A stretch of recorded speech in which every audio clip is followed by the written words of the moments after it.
Good morning or afternoon or evening, everyone connected on this webinar session. So we won't speak too much about windsurfing today, unfortunately, but we love not only surfing, but really fraud. And we love preventing fraud, and you will see also during Jerome's demo, point number 4 at the end of this webinar, that it's so much fun when you catch a fraudster, and I want to show you how AI can really help into that approach. So just to start with a few numbers, but I guess you have a real feel every day in the newspaper about frauds. Every day I can see new article, new newspaper highlights and so on. But just here a few numbers to tell you that internal fraud is a big headache, because 70% of the fraud across the world are coming from the inside. So your nice colleague sitting next to you. The other key important aspect is that major frauds are coming from the banking industry. For sure, a fraudster better rob a bank than a barber shop, basically. You have more money to get out of there. So more than 15% of the global fraud are related to the banking industry. Not a big news, I guess. The cowboys in the past were just robbing banks to get money out. It's just the same today, but through digital channel and far away from the bank, basically. The other interesting aspect is on the global fraud coverage. It means here that this $7 out of $100, it just means that when you buy a low-cost flight ticket with an airline and you pay just 100 USD, 7 USD on top of this 100 are just going to fraudster. It's not their commission, it's just the global amount fraudsters are stealing in the world today. So on 100 USD plane ticket, 7 USD are going to fraudsters, statistically speaking. So just to highlight that it's not just news pushing fraud case in the newspaper, it's really facts that are coming out on the market. So today, all banks are detecting fraud and looking at internal fraud, which is the key focus of that session today. We can see that internal audit is mainly detecting fraud. It's coming from cfas.org.uk. They are doing great statistics on that, as well as KPMG on the right side. But basically, we can see that frauds are discovered way too late, because with audit, it's usually 18 months after the fraud was committed. So it means money left the bank, no way to recover it. It's way too late. And on the right side here, we can see that all these fraud cases that are discovered way too late are mainly coming from collusion. Collusion means two people collaborating together to rob the bank. And as you will see with collusion, you can really bypass internal controls, which are the best way to detect fraud is to put some control, to have some four-eyes checks and so on. But when people are colluding without any system in place, it's very, very hard to detect. And we will see that a little bit later.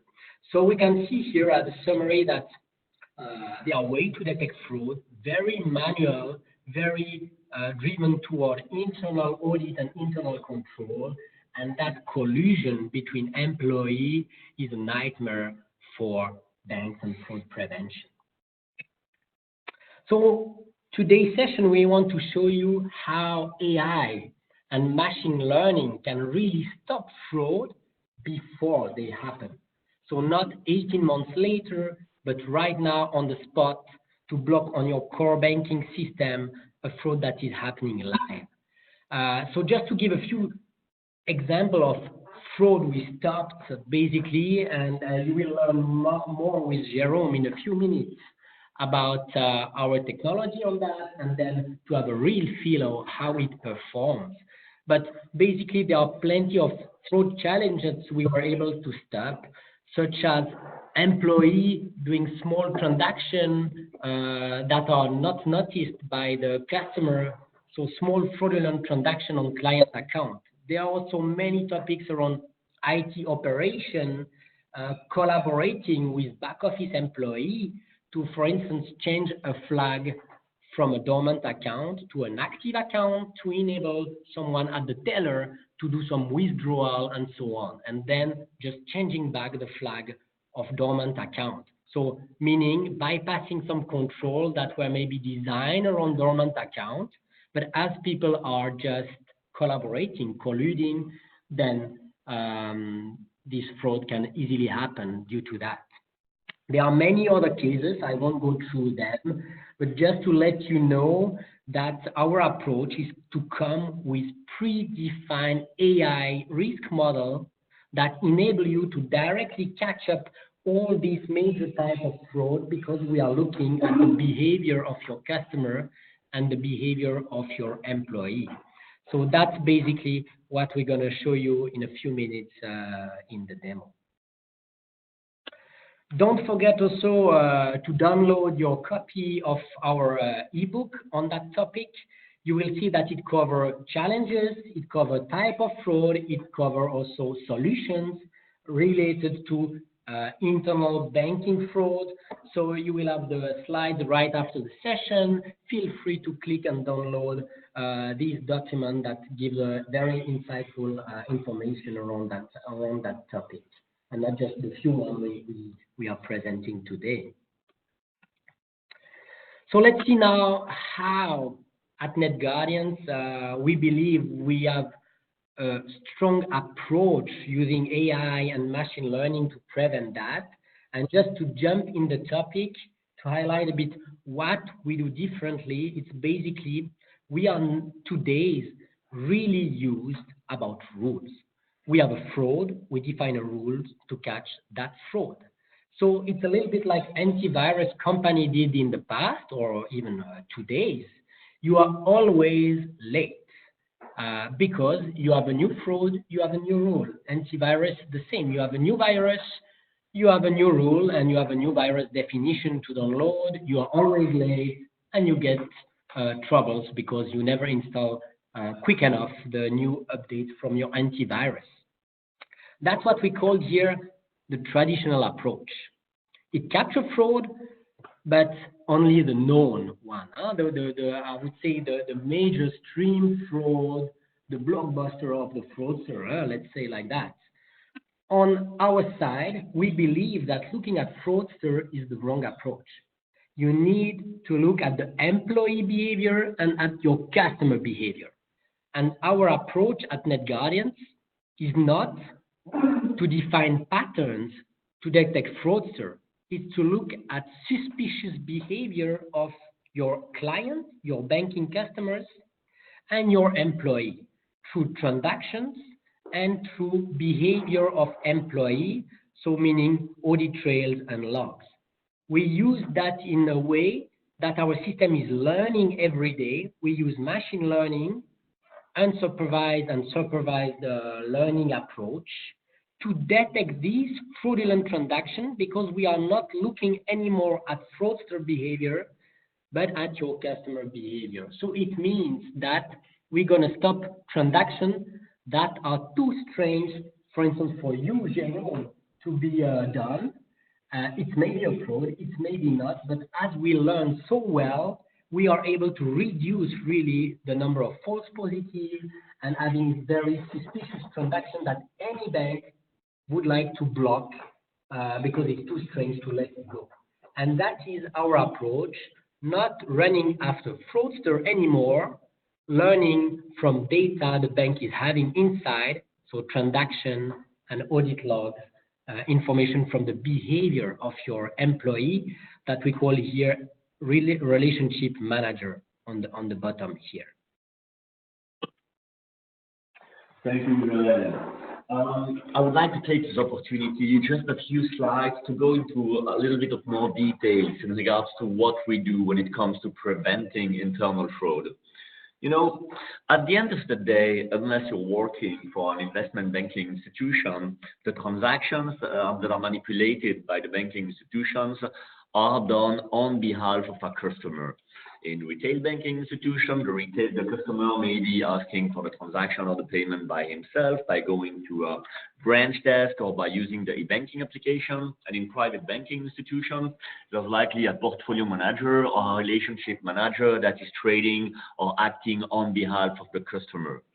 So whatever happens, it is always utmost important to look at the customer behavior in terms of financial transaction.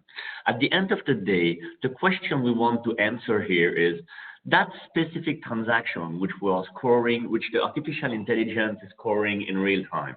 Does it make sense compared if we look at the past behavior of that very customer? Does the artificial intelligence think that this transaction is usual or rather unusual considering the past activity on the customer account? Now, interestingly, when focusing on internal fraud, we have this other actor, the relationship manager, the portfolio manager, or the back office assistant, whoever in the bank inputs the financial transaction on the banking information system. And that actor is key. And our key approach as NetGuardians is to mix inside the same artificial intelligence scoring model both customer behavior analysis, looking at the transaction, and employee behavior, looking at what does that employee do, is he acting normally, and thanks to the so many trails employees are actually leaving on the banking information system, we can be quite good and quite precise at identifying weird or risky behavior from internal banking institution employees. Yeah, and as an example, we just ran a project Right. Some weeks ago in Switzerland with a banking institution, and just to highlight that, basically, the bank injected some fraudulent transaction in a data set we had. And as a result, I was quite amazed that with our risk model based on the customer behavior, we were just catching half of the fraud. With the employee behavior, the other half, and the mix of both, we were really able to discover all fraudulent transactions that were inputted. And having these two eyes sounds like key then. Yeah, precisely. It's been an interesting exercise indeed, Joel. The banking institution which we work with has generated some test data in which they injected fraud that they really encountered over the past few years. And surprisingly, as you said, it really turns out that both approaches are completely key, focusing just as much on the internal employee behavior than on the customer transactional behavior indeed. Yeah. It was a little more detailed, At the end of the day, if you consider a financial transaction, we have these three actors, the employee, the customer, and the beneficiary. And again, unless you're working in an investment banking institution, a transaction is always made on behalf of the customer. We have developed the NetGuardians profiling system that consists in building an artificial intelligence that learns about what is a usual transaction for that customer and what is an unusual, hence a risky transaction for that customer by looking at the past transactional activity done on the customer accounts. The artificial intelligence learns about the habits of the customer by analyzing deeply all the direct and indirect characteristics of all the financial transactions of the past few years that the banking institution knows of the customer. And the good news is that, we have several solutions at NetGuardians: the digital banking solution, internal fraud solution, SWIFT solution, payment monitoring solution. And focusing on these transaction analytics that is customer-based always makes sense. Now, what is specific with internal fraud is that most of the time, the transaction is input on the banking information system by the employee. And this is where user behavior analytics kicks in. And the good news is that everything the employee does on the banking information system and the software that are presented to him there's a trace about that, and we can analyze that trace. The kind of things we want to monitor, for instance, using behavioral analytics techniques are, isn't it well that there has been some profiles update for that employee before he has been able to validate his financial transaction?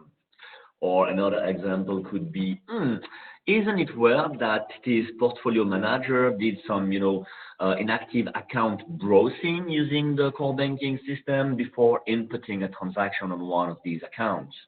Another example could be, isn't it well that on the computer on which that user has validated a transaction, if we look at the activity on that computer, it turns out that a few minutes before another user was logged in, and a few minutes after, again, another user was logged in, right? This is the case, for instance, if somebody steals the credentials of his manager to validate his own transactions.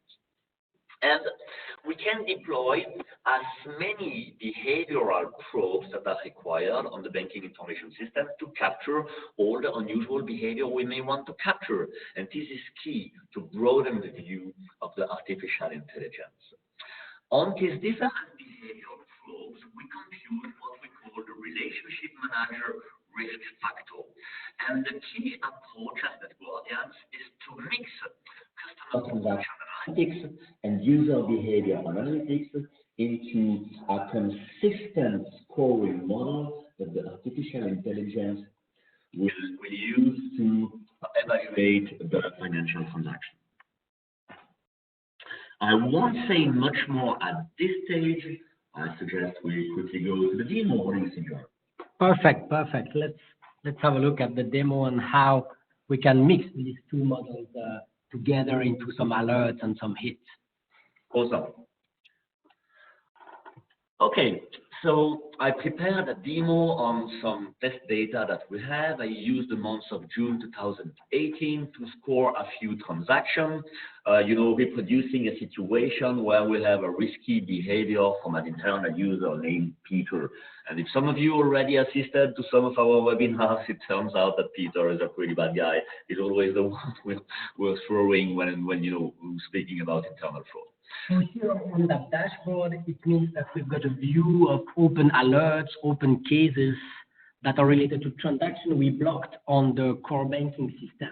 Yes, right. This is the NG Case Manager application, which we use for case management. This is where we track alerts, we track hits, and provide our end users with means to document, prosecute, and implement resolution workflows on the hit tracking system. And on this view, as you said, I just added a few visualizations to underline the dashboarding capacities of the tool, showing that in June there has been 1,029 open cases, which is quite a lot. Hopefully the banking institution doesn't encounter that in practice. 2% of the cases are today still open. 98% of them have been closed. And I suggest that we look at these 2% open cases we have now in this system. Perfect. Good.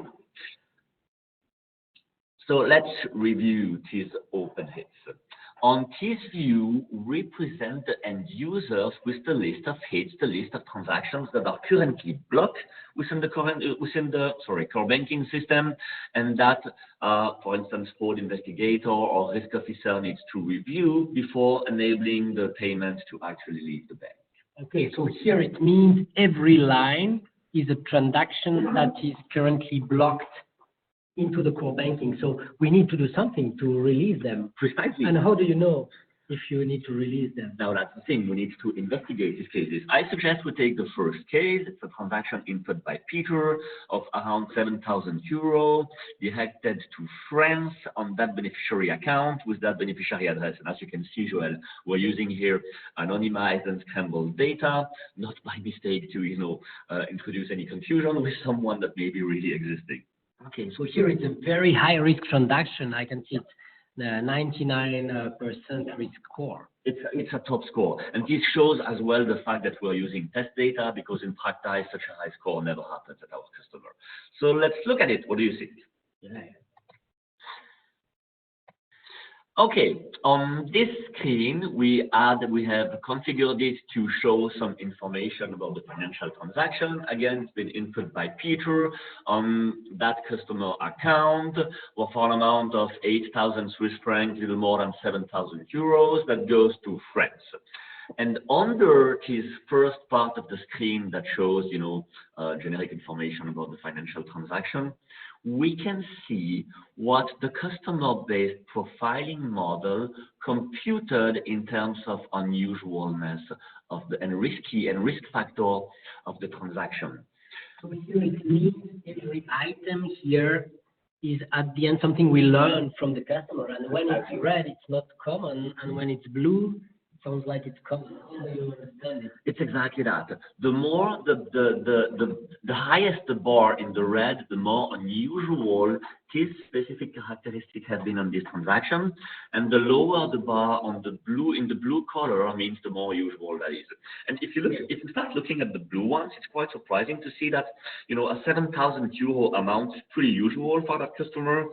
Trading with a counterparty in France is also pretty usual, and so on. But if we look at the unusual aspect, we see that Peter issuing a transaction for this customer is pretty unusual. Also, it seems like this customer has several accounts within the banking institution, and a transaction on this specific account, maybe a savings account, is also pretty unusual. And so on for the order type, operation type, and so on and so forth. So what I want to show here, Joel, is that this is the first level of information that a fraud investigator can use to understand how much is this transaction unusual compared to the past activity. Sure. And here, just a question on the payment initiator employee. We saw that we profile employee behavior, and basically here it means that Peter is 100% risk factor on his behavior. That would be interesting to dig on that. Yeah, I suggest we do that now. Okay, this is where we inject user behavior analytics inside the profiling model by computing a risk factor coming from the user behavior. And surprisingly here, both the fact that Peter inputted the transaction is unusual, and the risk factor coming from the behavior of Peter is unusual. Before digging into that, I suggest that we see how a fraud investigator typically investigates the case. And for this, it's just clicking on Investigate here, and we are redirected to another application, the NG Screener UI, which presents an investigation dashboard aimed at understanding why is this unusual. So we go quickly through that. The first part of the screen shows generic information about the transaction. We recover the beneficiary address, we recover the customer ID, and it turns out that currently there is only one hit open for that customer ID. So here below, it means that this transaction that we can see here is the one that is currently blocked on the core banking. So a euro transaction to a French bank somewhere. Precisely. Good. Now, if we go under this part, here we have a first very important information. It is the shape the shape of the fraud. We see here each and every dimension of the profiling analysis and how much that dimension has been deemed unusual by the profiling system. And this gives quite a lot of information because it turns out that different types of fraud have different shapes on that screen. The visualization next to it, I put a little Sankey that I want to open now that shows what is the usual activity from that customer on the various accounts he's using. And underneath is another very important information. This is the risk factor coming from the internal employee. This is the risk factor coming from Peter, and we will see in 2 minutes why the risk factor is deemed to be 100% by the NG Screener platform. The last part of the screen shows for each and every characteristic of the transaction, the usual situation of the transaction of the customer and the specific situation. We can see here that, for instance, trading to a BIC counterparty, a big account, is pretty unusual for the customer. There has been only 500 cases out of more, if I remember correctly, 11,000 transactions in total over the past year for that customer. So the principle is always the same, showing what is usual for the customer and what is the specific situation of the hit. So basically here, if I understand well, it means that e-banking transaction here is quite unusual if we look at here compared to the usual banking behavior this customer is doing. Yeah. So we always compare the hit information, the transaction that is blocked, with the past behavior, and that's what our machine learning is doing at the end. Precisely. And the e-banking here is pretty interesting. Just as a side note, this is a fraud that we reproduced from a situation that was made by an external asset manager that was using the e-banking platform of the bank to pass the transaction on behalf of the customer he was managing. Hence the reason why, even in a private banking institution, for an internal fraud, we can see e-banking stuff here. Understood. So how Peter, Peter is so red into this chart above here. The initiator of that specific payment within the bank is so risky guy. What does it mean? This is what we want to know.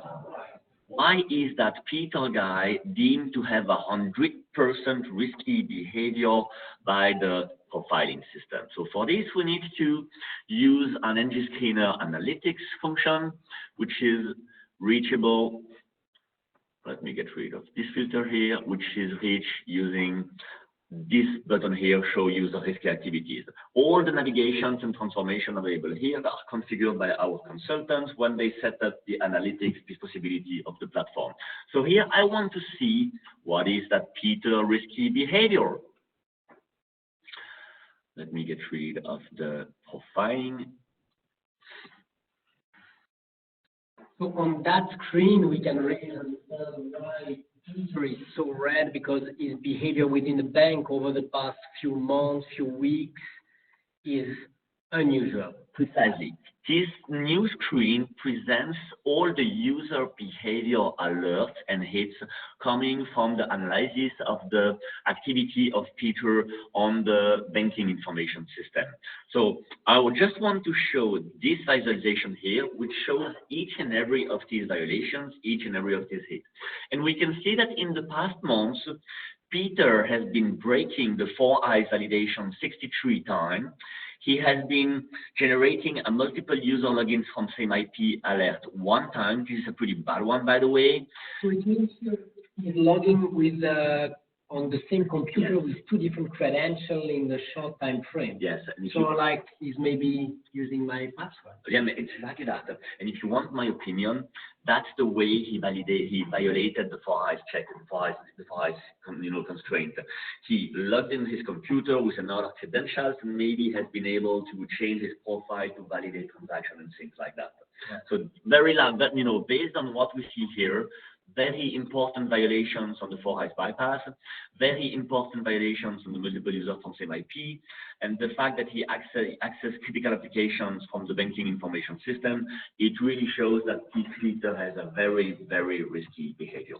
And then that is why the Peter username into the AI risk model is highlighted very red, because he conducted very suspicious things in the past within the banks. Precisely. So that's the correlation between the employee behavior and the AI transaction monitoring model we are using. Yes, and this is definitely key when it comes to internal fraud catching, mixing inside the same artificial intelligence scoring model, user behavior, and transaction analytics.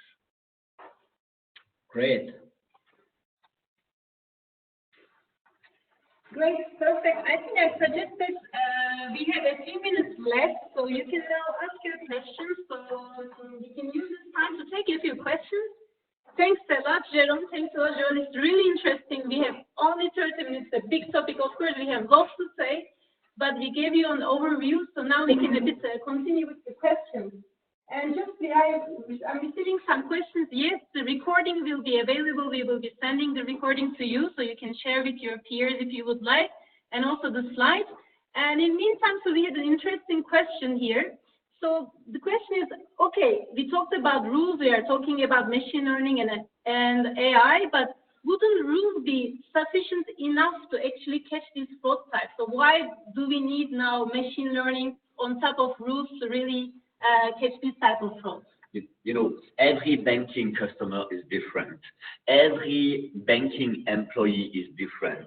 Imagine that you want to implement transaction analytics security with a set of rules.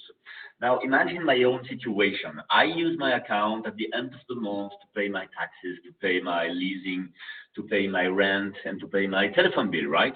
This is how I use my account. In my case, if suddenly a transaction is input on one of my accounts that withdraw 100,000 Swiss francs to a counterparty in Hong Kong, the transaction should be blocked by the system. And defining such a rule is easy.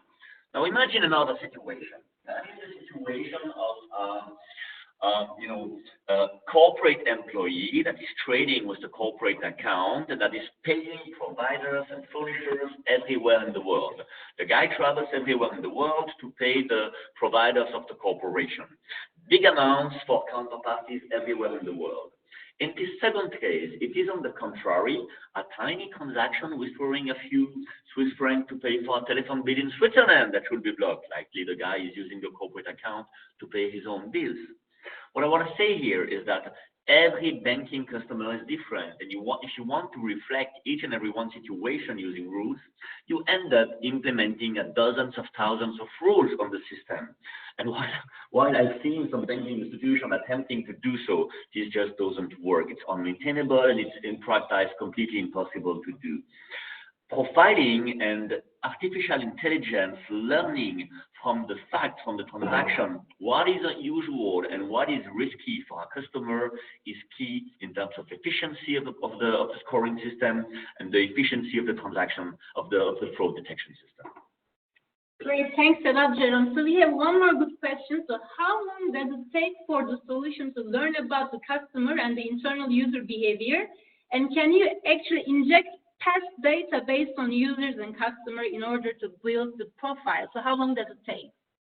Yeah, a good point. And basically, implementation projects are as good as the data you have, basically. And we always use past data, not to start from scratch, because to have a real behavior approach, you need at least 1 year of data to see the trends. When you pay the tax office beginning of the year, when you pay holidays and so on. 1 year is what is required. Good thing is that our approach is to come pre-packaged with some major core banking systems. So we call that connectors that are available to capture data.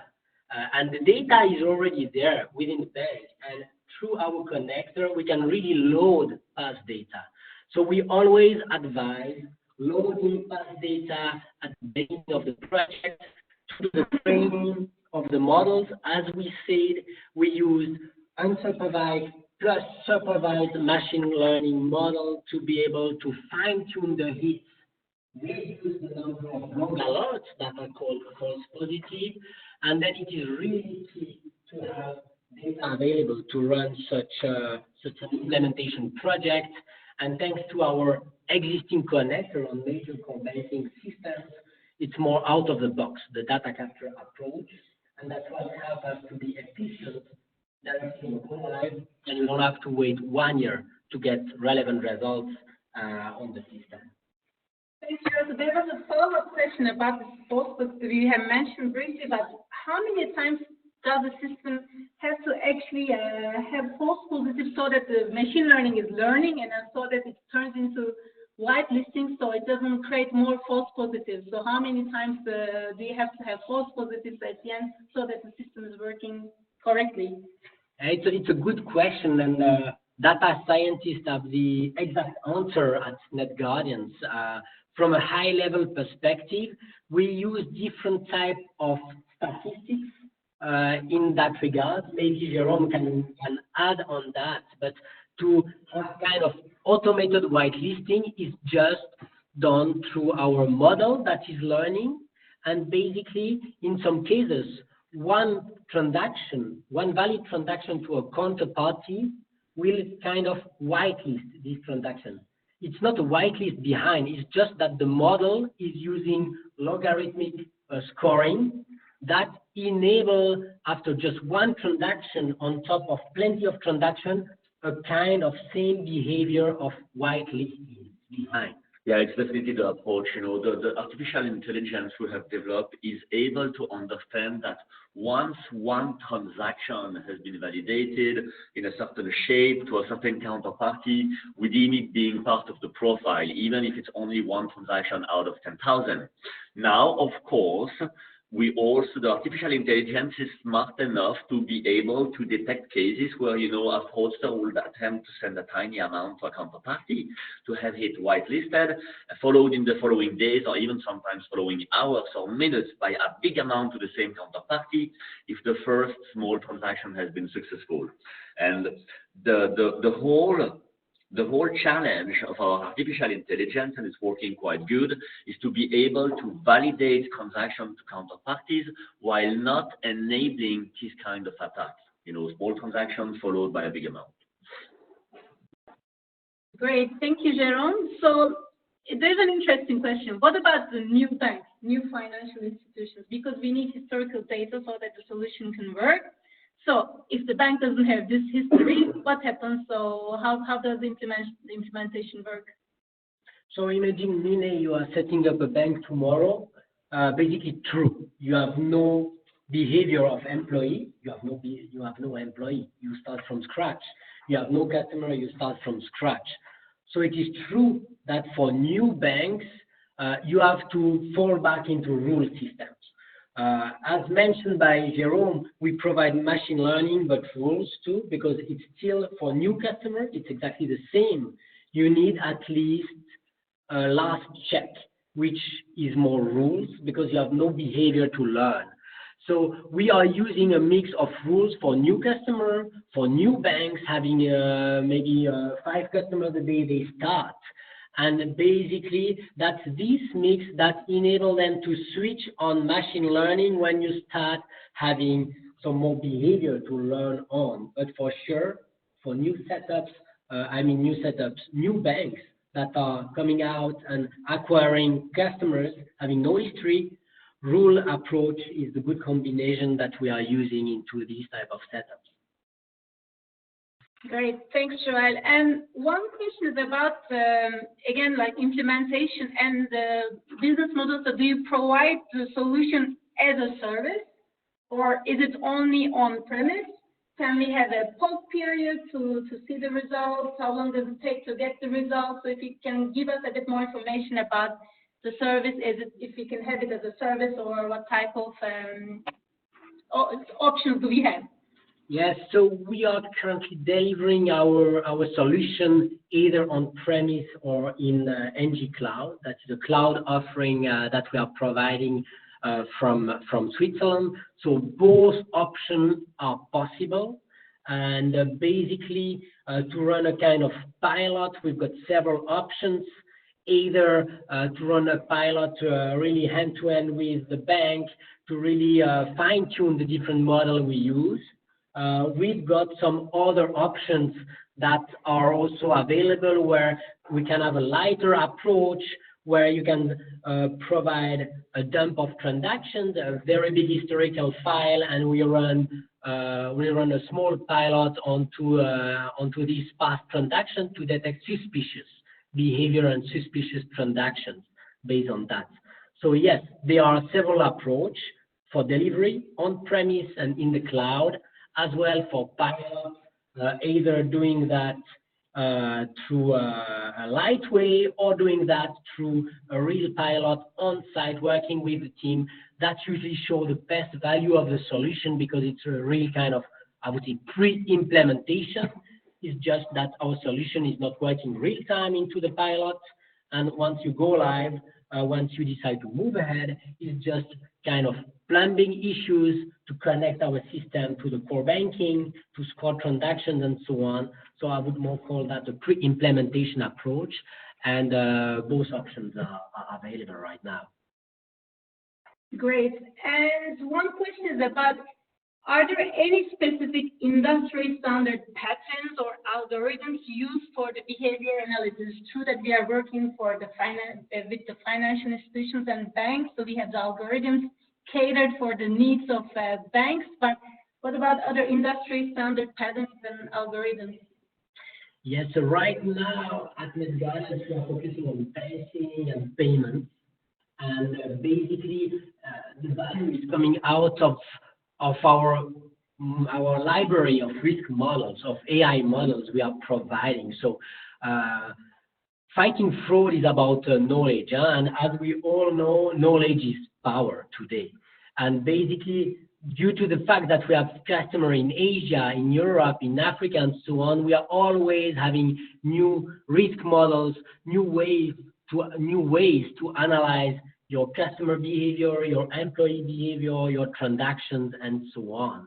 So this library is very key to have very much fast implementation project to drive very quickly good results. And that is why we are focusing in the banking industry, because we believe there is a lot of improvement to bring into that industry for fraud prevention. So right now, to concretely answer the question, it means we focus on financial institutions or companies in payment hubs that need to be monitored for fraud prevention, and that's our focus right now. So you would say for the financial institutions, how long on average the implementation would take, so that, okay, machine learning is great, it looks very attractive, but to get the first results, so from the moment that the project starts, how long would it take? I would say it's always a very hard question, depending on the size, on the rollout plan you have, but I would say between 3 and 6 months, you have a system up and running, fully trained, having the results, the hits that block the needed transactions, and so on, just to give a rough estimate, basically. Yeah? Okay. And maybe just one more question, last question we can have is that how do you cope with a small bank with small data sets and very little fraud? Interesting question. So make sure that we can understand what models do you use then? We had the situation several times over the past 18 months, working with private banking institutions. And it turns out it's been quite a surprise that the profiling and, let's say, on a broad way, the way we use artificial intelligence works amazingly well. But the trick consists always on 2 aspects. First, mixing user behavior analytics with transaction analytics. And maybe, of course, if there are less transactions, finding unusual transactions, especially in private banking institutions, is more challenging. But the mix of 2 leads to amazing results.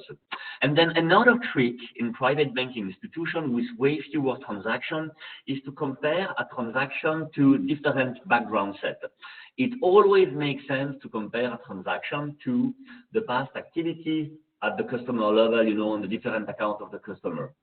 But also, what we do is that we compare a transaction to the past activity of the customer peer groups. We build peer groups capturing all together the customer having the same kind of behavior, the same kind of past activity, and we compare a transaction to the whole history of the peer group transaction set, making it a much bigger set to compare with, and this leads to pretty good results. And then sometimes we also look at a transaction in an absolute way, looking at the whole activity of the banking institution as a whole, right? Looking at that transaction and asking ourselves, if we look at the past activity of the whole banking institution and every of each customer, does it make sense or not? So I would say using these 3 background sets, customer, peer group, and global banking institution, as well as mixing in user behavior analytics, leads to pretty incredible results, even in private banking institutions with very few transactions. Great. Thank you, Jérôme. Thank you, Joël. So it was really interesting and a great presentation. It was Also, we thank you all for your participation, for your interesting questions. So please note that we have offices so we have the headquarters in Switzerland, but we also have offices in Singapore and Kenya. So you can always get in touch with our local teams there and learn further. So if you have any questions, please don't hesitate to get in touch with us, contact us, and thanks a lot for being with us today.